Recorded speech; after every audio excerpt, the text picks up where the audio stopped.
excellent work, excellent art, excellent feast for the senses from the OTP, otherwise known as the organism that persons. And I have done some original research. Their Instagram handle is the OTP ____. You may see tonight there is a theme of numbers greater than 1 of underscores in social media handles. So, that being said, I did say that I would have the ukulele next time. Here's one chord.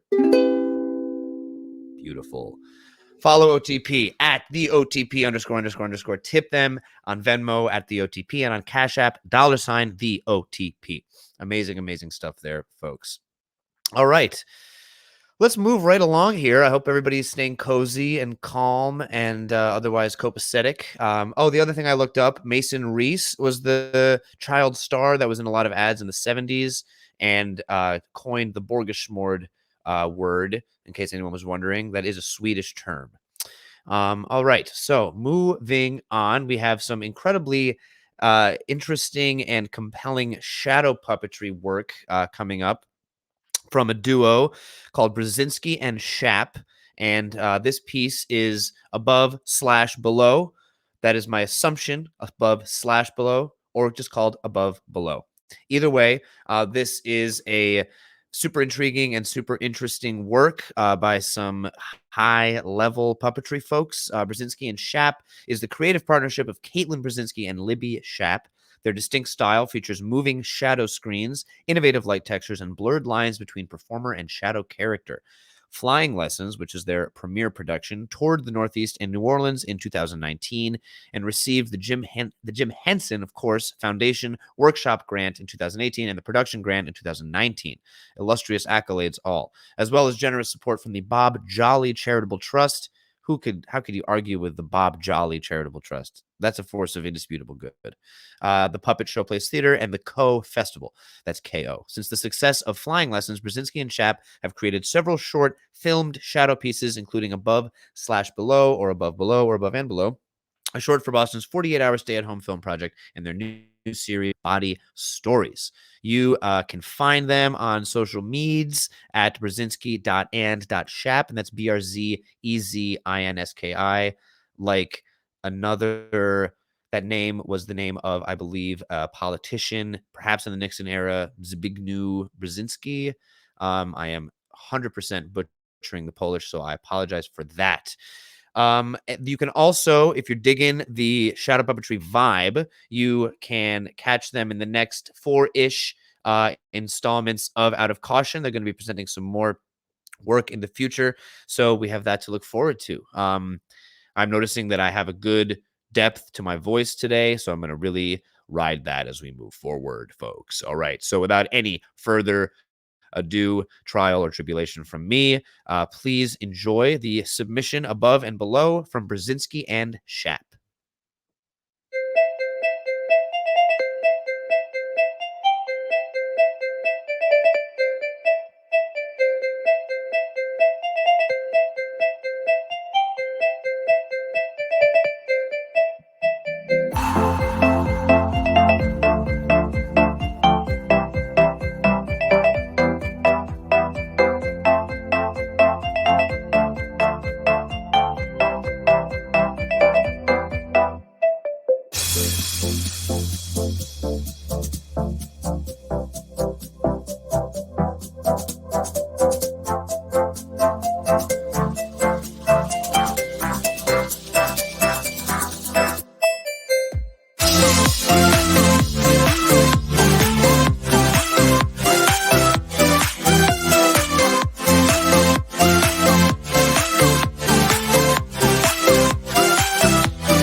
Oh, yeah. That's what we call a vibe, folks. We are vibe generators tonight.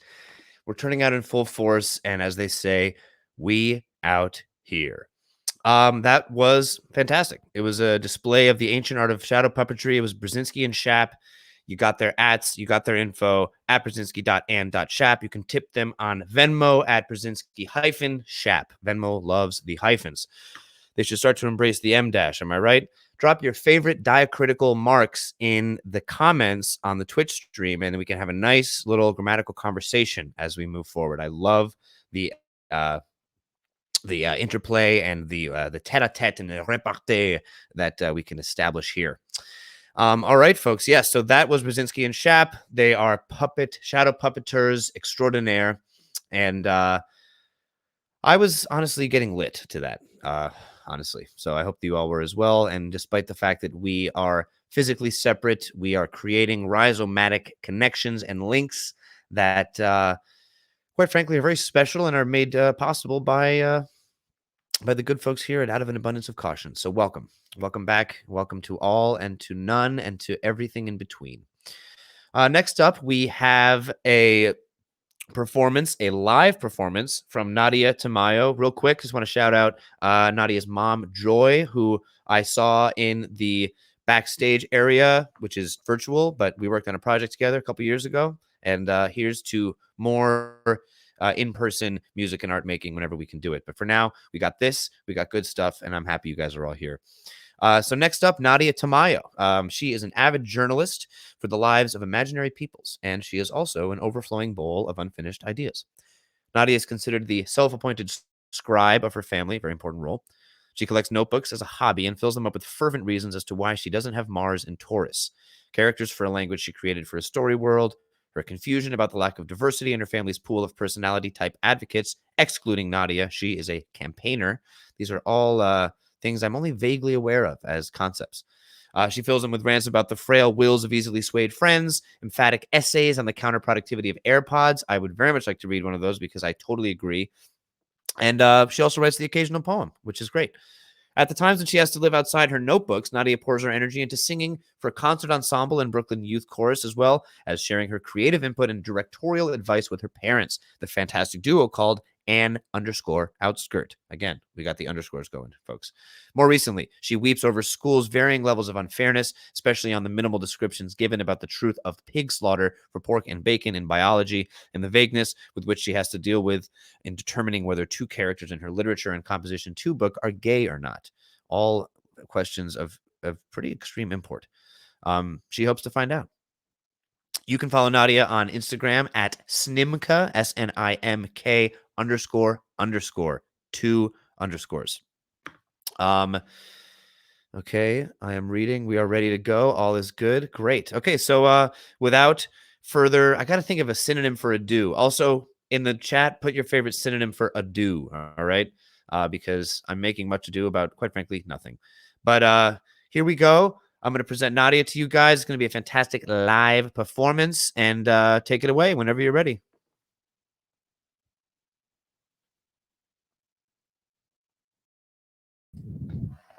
Your video. Sorry. Okay.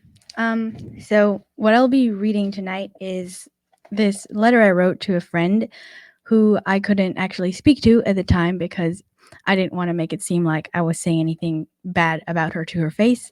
And so I wrote this letter imagining that I was another person and she was like a friend of mine in that alternate universe. And I said all the stuff I wanted to say to her in this letter because I couldn't say it to her in real life. Okay. May 4, 2020. Al, I have a few questions for you. Everyone changes whether they like it or not, for the better or worse, and usually changes like these are expected and natural. The changes that happen now at your particular stage in life are even more expected and natural because of hormones and all the other stuff. But the transformation I noticed most was your behavior. When before, you'd be shy and slow to open up to new people, much less be loudly frank with them and share your personal interests. Now you'd interrupt anyone in a room to place your opinion before them and not give two shits about what they would say about it. I'm not angry, and I don't mean to sound angry. It's just that once you say or write not give, you just have to choose one of the two options, and I picked the less offensive sounding one, if there was any such thing. That aside, your newfound boldness isn't even a bad thing. In fact, for you, Al, it could be called an improvement because you're finally saying stuff that haven't been said by your older sister 2 seconds ago like a stubborn parrot. But another thing that is important here is the possible cause for your different behavior. A few months back, when we met Jason and his friends, you were still the old you. And then, almost overnight, when Jason played that god-awful playlist and Alyssa started screaming some suggestive lyrics, all of a sudden you seemed to be in awe of their ways and decided to reinforce the structure of your personality with some designs borrowed from them. Everything from speech tics to facial mannerisms to the way Alyssa ties her hair and bro. I know tying your hair is a very universal action, but there's a connection between the way she does it and the way you did it the next day. These two people are my guess as to why you turned a new leaf in the blink of an eye, and they're cool, nice people. But not everything about a person can be used as an example of your morals and beliefs. But that's the thing. You've taken the good and the bad out of them and still exhibit both in your daily behavior. And I wonder why. Why did you feel that you even had to be any different?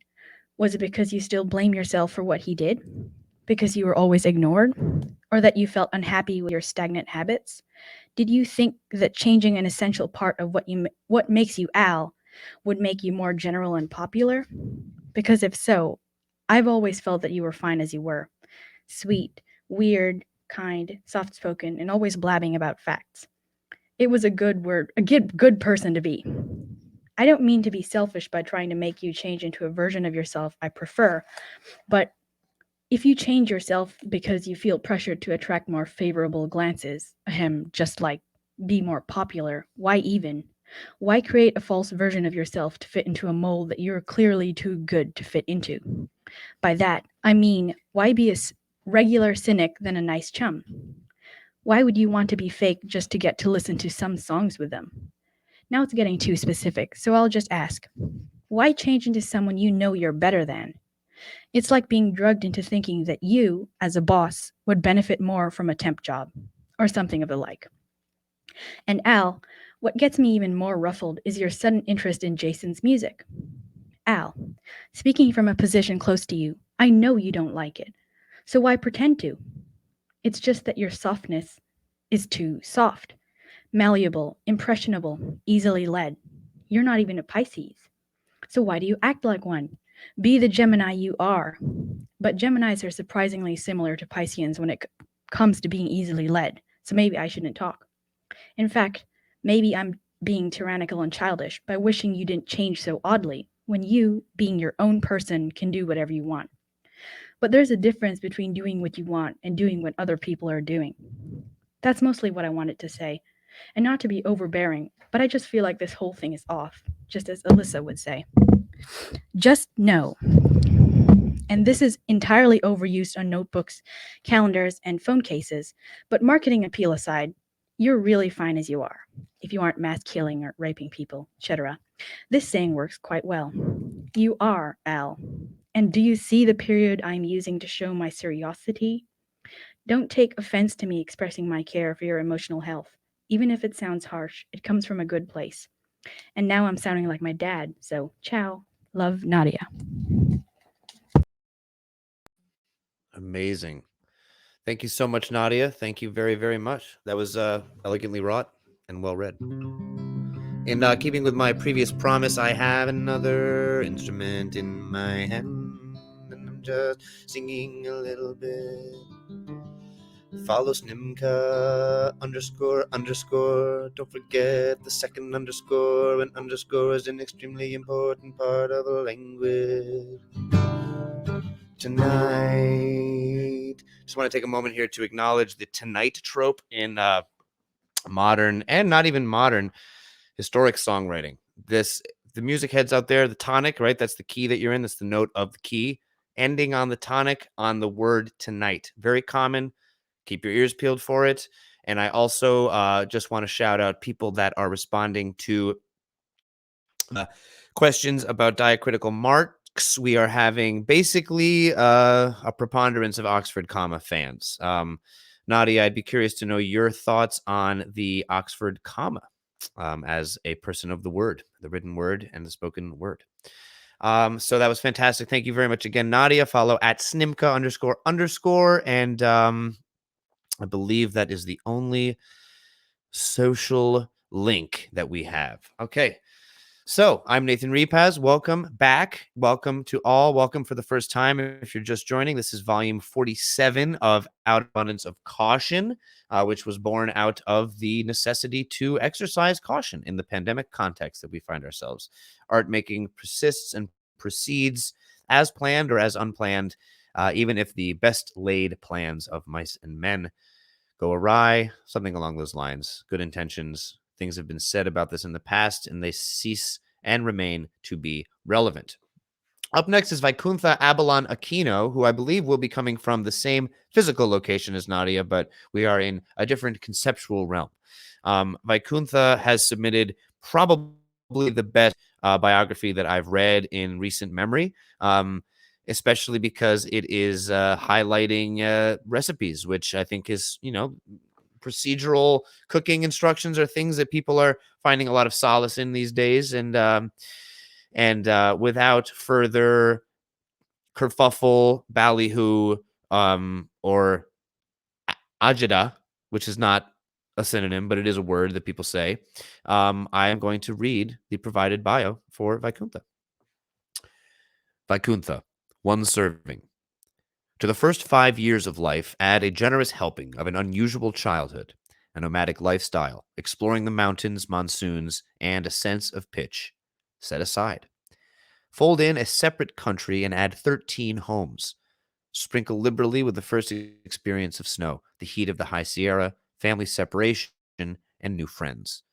Pour into a new pan called Brooklyn. Bake for 5 years, then cool for 5 winters. Stack with ensemble singing, hip-hop dance class, and publication of an award-winning poem. Top with a love for fashion, photography, dance, and cooking. And serve with an abundance of caution. Oh, so good. You can follow Vi on Instagram at V_I_U_T_A. I believe those are all singular underscores.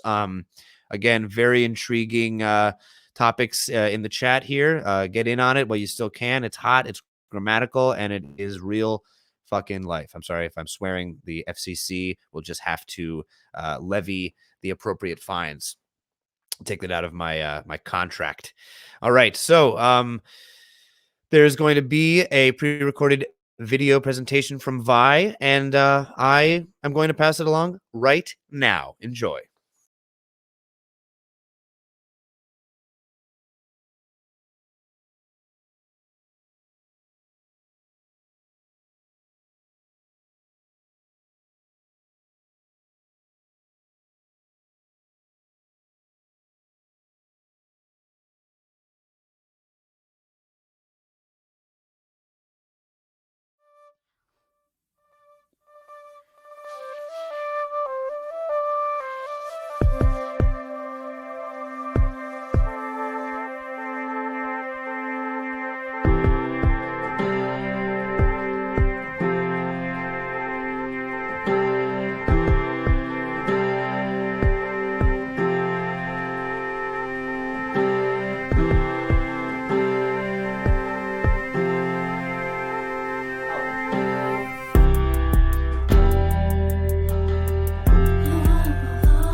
Wow.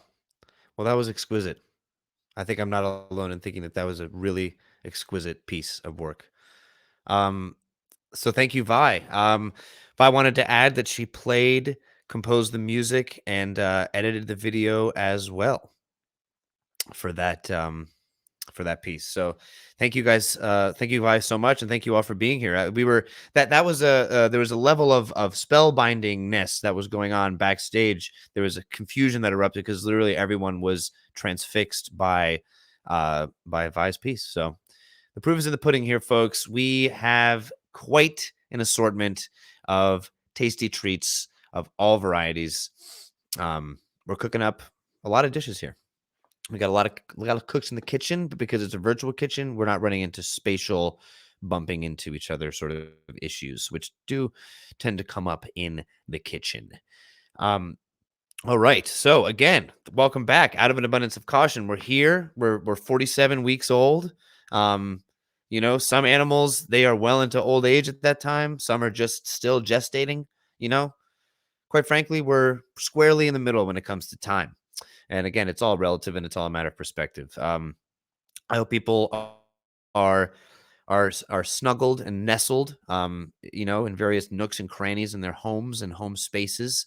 I got a couple more synonyms, this time from my stepdad, Rick, who is saying fuss, trouble, bother, and hubbub would be good synonyms for ado. So I think, without any further hubbub, I'm going to transition to talking about, I believe, our final act, which is kind of making me sad because I'm like sinking into the vibe here, folks. This is like serious. This is some deep shite, as they say, and not in a bad way. It's just hella deep. So I'm happy to be here. I hope you are too. I have a little bit of a founder's session ale here. It's eminently drinkable. Mm. All right. My name is Nathan Repasz. If you have any desire to follow me on social media, I don't know why you would, but I'm at the one true goiter, like the growth.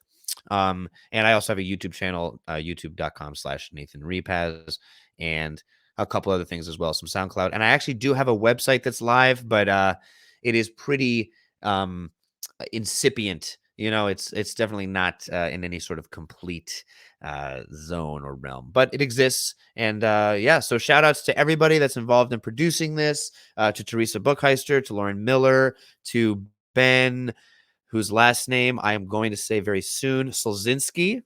Congratulations, Ben, for being a human being. It's an amazing thing. Welcome all, and thank you to everyone for being here. And we have 16 people viewing, which is honestly could be larger than we might get in person. Who knows? It's a variable world here, and we got a lot of input and output to consider. So moving onward to our last presentation, we have Justin Gordon with a piece project called Damn Harriet, not to be confused with Damn Harriet, like Damn Yankees. Damn Harriet, comma. Justin Gordon is an actor for the stage and the screen. He's from the northwest side of Detroit. He's a product of Detroit Public Schools, and afterwards graduated with an associate's from Oakland Community College, transferred to the University of Michigan, where he got a bachelor's in English with honors. Honorable man.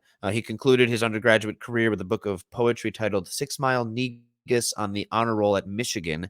And if I'm not mistaken, maybe we can discuss after, but I think Negus is an Ethiopian title of some sort, I believe. Or it also, maybe it's not. I remember learning that in spelling bee as a 8th grader. The collection of poems, aforementioned, was originally Gordon's honors thesis, but he decided to publish the book independently upon graduation. The themes in this book deal with the prison industrial complex, romance, the pain of losing relationships with people you love, and the joy of gaining a relationship with self. Gordon consistently serves the community with his poetry book by performing at schools throughout southeastern that's a Freudian slip, Southeast Michigan, and throughout the United States, facilitating workshops to students regarding poetry, confidence building, and reading and writing. That's the trifecta, folks. And also leading summer programs for students. He took a pause in his community work to pursue the craft of acting at the National Theater Institute in Connecticut and completed a 2-week acting residency at, I think that's Complicité, but maybe it's just Complicite Theatre Company in London, England. Because of the pandemic, he returned to his Michigan community in order to help students with in-person learning while schools are closed. At the end of 2020, he is still honing his craft. Presumably at the beginning of 2021, he is also still honing his craft of acting by becoming a member of the Miranda Family Fellowship led by Lin-Manuel Miranda. Well, kudos all around. Some very illustrious folks here on the bill tonight.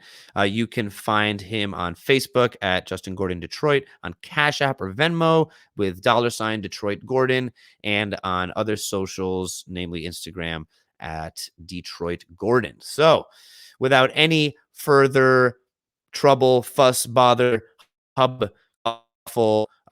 or trepidation, may I present Damn Harriet by Justin Gordon, followed by a short talk back with yours truly. So stick around if you want to ask some questions directly, and take it away. Enjoy, guys. Damn, Harriet.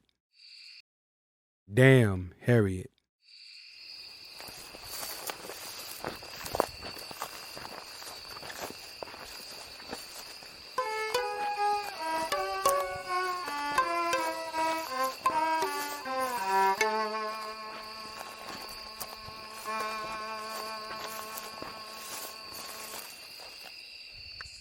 You think I'm playing?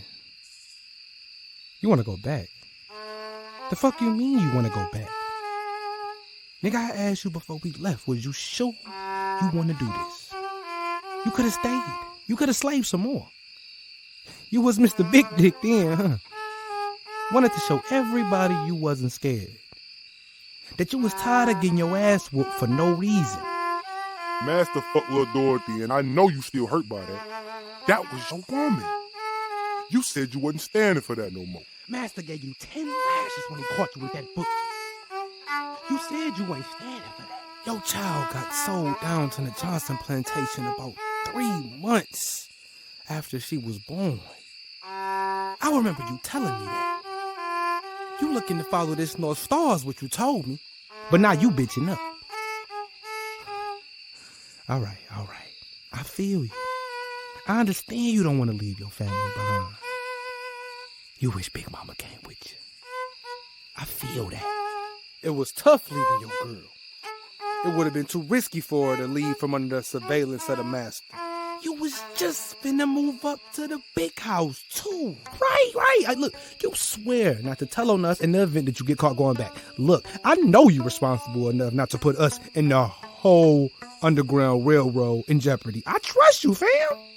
Go ahead. Look, no hard feelings. That star there will lead you back to the plantation. Bye, Percy. Everybody say bye. All right, Percy. Later. Now who the fuck else want to go back?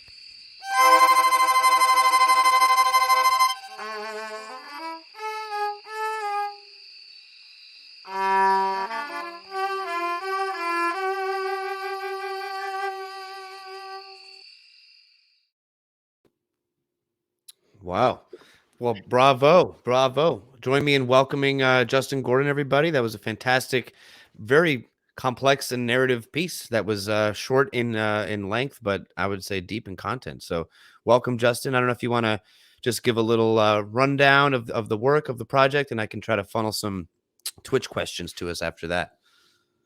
For sure. Thank you, Nathan. Appreciate you. Hello, world. Shout out to Brooklyn. What's up, Detroit? I'm Justin Gordon, and that was just Damn Harriet, a poem, a poetic short film coming from the poetry book 6 Mile Negus on the Honor Roll in Michigan. And particularly that poem is commemorating one of our freedom fighters, affectionately known as the Moses of her people, Harriet Tubman. One of the many, but one of the most prominent, freedom fighters this country has ever seen. A woman that was serious about her business and understood that real freedom has to be had within, and you have to seriously want it and pursue it, and it's going to look uncomfortable and it's not going to be popular always. And she was prepared to move with the people that was willing to really want it and really make the proper sacrifices. And so that was a commemoration, to an analogy to what to do, if a person is willing to kind of go against what's best for freedom. Sometimes you got to walk away, Yeah. Revolutionary work is hard. There's a lot of hard choices involved. Absolutely. Definitely. What are your so Harriet Tubman is she's gonna now finally be on on some currency, right? That's seems like some sort of progress, right? Or is that not still up in the air? Nate, look, that's my little timing. I was in the studio and I'm like, look, let's drop the February 1st. Let's get this little push going. We got Kamala, shout out Joe. It's like let's see if we can rock the boat a little bit. See if we can make this thing happen. I'm not sure where the progress is, but I'm cool with it. It's on the horizon, I think, now. So we'll see. I mean, obviously representation is important, but could also easily just be like a one and done thing. It's like, oh, there's that, so now we can move on. So let's hope that's not the case. But we actually have a good question in the chat here. I'm looking at Twitch. It's hard for me to parse this name. We say CB, R Rice CB, but they ask thoughts on dropping this dime during Black History Month, making history palpable and relatable to people today. Sort of open-ended, but a good jumping off point for you. For sure.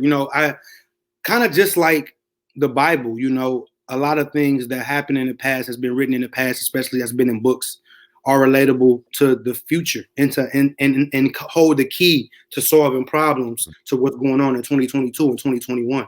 And so thank you so much, Queen, heirs to the throne, for that question, because using certain language just open up the communication lanes for different generations to be able to receive this information, because sometimes we don't eloquently talk about things that happened in the 19th century, especially when they're positive and could be advantageous to the 21st, like Harriet Tubman's story,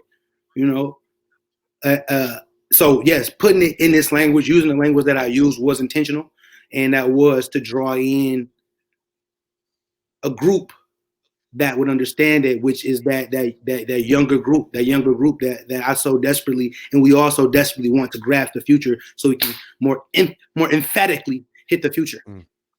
Yeah, definitely. I mean, it's like it underscores the importance of like medium in like engaging the younger generation. Yeah, man. It's like it would be super cool if we used to do like a couple of stories out the Bible. And I'm putting it in the universe because there's so many stories in the Bible. We can all do the different stories and get different interpretations. Like if we took like how we're talking right now, we take some Bible stories and like use this language. Like that would be hot. I think 6-year-olds and 16-year-olds and 5-year-olds might be like, oh, okay, I can see how that pairs up with today.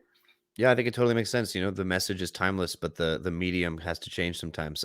Some more questions. We have a couple like technical questions. People wondering how the visuals were done, and also the music as well, which I was wondering too. I think there were some violin tracks going on, and how did you do the visuals and what was the tech?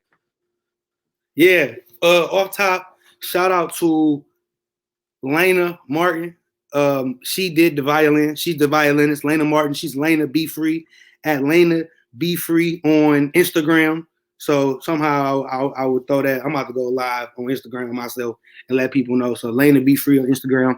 And as far as the visuals, shout out to my guy Sharon Stanley out in India. Yes, from Detroit to India, we skipped over the Atlantic Ocean, and we traveled down and skirted to, right around the Mediterranean, and we met up and we got together. And so that guy on Instagram, I can also get it to you all.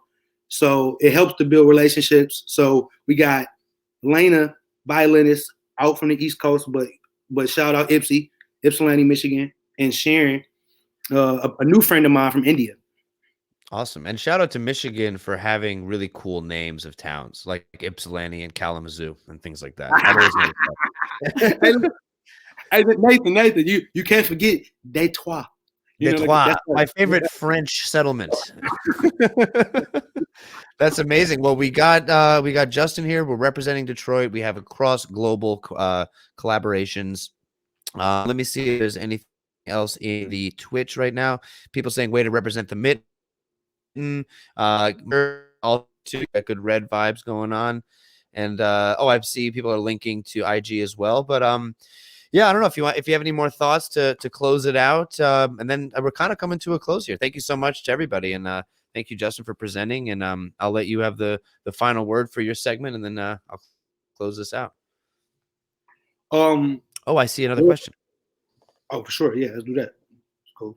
Do you see that? I don't know what screen you're on. So we have Kate asked, did you have to like read up on Harriet Tubman and the history of the Underground Railroad in preparation for this piece? Oh, yes, Kate, with the question.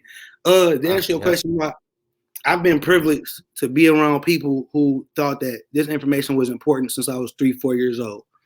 My grandmother, grandmother's family, growing up in Detroit. We little Africa. We take freedom seriously. We take authenticity seriously. We take, we're one of the hubs.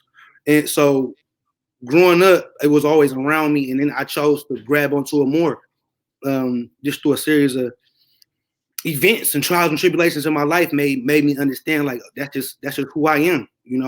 I'm a preserver of the earth, and I must continue that legacy, of servitude. And so specifically, I'm all in my off time, in my free time, I want to read up about Harriet Tubman. So it kind of came out, and as I'm forming a piece, I might read up extra, but this kind of piece it's in me, Amazing. Well, it seems like it's you've taken that mandate seriously. You're the torchbearer of sorts, which is it's a powerful identity to have. Servitude. A lot of times, we talk about leadership, but really we mean servitude. If you're really trying to, get it going, it's about serving. Totally. Well, I think that's sort of wrapping things up. Justin, thank you. I'll let you take the floor for another second, and then we'll close out after that. Thanks a lot, man. Hey, one time, shout out to the indigenous tribes, Anishinaabe, Ojibwe tribes. I know that's important, especially we up here in the north. We got some real strong ties to when this land was not bought, to when this land was not owned by anybody, but simply just tended to. And shout out to them groups, them original peoples, and let's keep it going. Let's push, baby. Appreciate y'all. Damn Harriet on YouTube. Damn Harriet on YouTube. You heard it here, folks. That was Justin Gordon, repping Detroit and repping indigeneity and repping people of color and repping some timeless and extremely urgent situations and revolutionary realities that we're in. Thank you guys so much for joining. We had a great repartee, brouhaha, hubbub in the chat. And again, for the land acknowledgement piece, I do want to take a moment here just to hold space within the show itself to read Adrienne Wong's digital land acknowledgement. People that are, I don't know, I guess, experienced viewers of underground theater stuff, this is becoming more and more of a popular way of acknowledging, the legacy and history of colonialism and the land that we're on. And I think it's important. So I'll give this a read through, and then I will sign off after that. I'm Nathan Repasz. This is Out of an Abundance of Caution. And here's the land acknowledgement. Since our activities are shared digitally to the internet, let's take a moment to consider the legacy of colonization embedded within the technology, structures, and ways of thinking we use every day. Using equipment and high-speed internet not available in many indigenous communities. Even the technologies that are central to much of the art we make leave significant carbon footprints, contributing to changing climates that disproportionately affect indigenous people worldwide. I invite you to join us in acknowledging all this, as well as our shared responsibility to make good of this time, and for each of us to consider our roles in reconciliation, decolonization, and allyship. That's right. Allyship is something you have to live every day in order for it to be remotely helpful. Well, all of that being said, we had a fantastic night of art, and I want to just give big thanks to everybody that presented stuff. OTP, or Organism That Persons, very into that name. We had a great shadow puppet EDM explosion from Brzezinski and Schap, who are coming back for 4 more installments of shadow puppet related work. We had some fantastic oration, reading, recitation from Nadia Tamayo. Shout out the parents as well. Let me just look up real quick. In the was the name, the suffix? No, It was a great name. The underscore, I'm getting bogged down in the chat. This is what happens when I look for the information. It's gone. Someone just drop it. You know what I'm talking about. The parents involved. But yes, Nadia Tamayo, thank you for the live performance. And of course, Vaikuntha Abalon-Aquino with an outskirt. Yes, I don't know why I said suffix. I'm thinking about punctuation and grammar. But yes, so Vi, thank you very much for that hybrid recipe video composition musical piece. So that was fantastic. And of course, thank you to Justin for presenting his Underground Railroad poetic short film piece and unpacking some of it with me after the fact. I'm Nathan Repasz. You can find me on Instagram at the One True Goiter. I do a lot of improvisational percussion music-based things, and I've been lucky to present at this festival and other related places before. Thanks to Theresa Buchheister and Lauren Miller and Jessica Almasi for making this all happen. Thanks to the punctuators in the audience who have been having a robust discourse about diacritical marks, circumflex accents, and other Unicode related bits of punctuation. And of course, thanks to Ben for being there and making it all run behind the scenes. Without any further ado, fuss, trouble, bother, hubbub, or trepidation, tribulation, google.com/dictionary/synonym, noise, din, racket, commotion, clamor, ruckus, rumpus, row, cacophony, babble, confusion, chaos, pandemonium, bedlam, mayhem, uproar, disorder, turmoil, tumult, fracas, hurly-burly, havoc, brouhaha, or any further hullabaloo. Thank you all for joining. Have a fantastic night. Stay warm. This has been volume 47 of Out of an Abundance of Caution. I'm Nathan Repasz signing out. Have a great night. Stay hydrated. Bye.